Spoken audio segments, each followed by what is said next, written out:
Համապետական ընտրություններին ում եւ որ ուժին կաջակցեք։ Վարդան Ղուկասյան։ Տոլով է, ինչ ասում է։ Ինչու։ Այտենց դուրս գալիս է իր հայույանքը։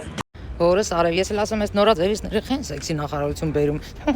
Գործող իշխանության մասին ինչ կարող եք ասել։ Չեմ ուզում տեսնեմ, չեմ ուզում լսեմ։ Ինչու միայն վերջերս են թոշակները։ Հա, ինչ թոշակում ա բարձրացրել։ Հələ ոչ ստացել են ոչ էլ տեղյակ են, կլինի թե չէ։ Ինչու։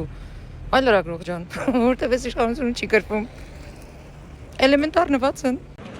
Կամ դրա տված թոշակը իրանց միլիոն մեզ էլ 10,000 դրամ են էլ հայտնի չի։ Ճիշտ ես։ Իրանց միլիոն, իսկ ես 10,000 դրամ ընդամենը։ Բայց ձրի դեղեր եւ միլիոններ արժեք ունեցող վիրահատումներ։ Չգիտեմ, երբ եք սովորելու գնահատելը։ Սամոյի տղա, այդ նախարարությունը երբ ես բացում, մարդ հավարի գնում։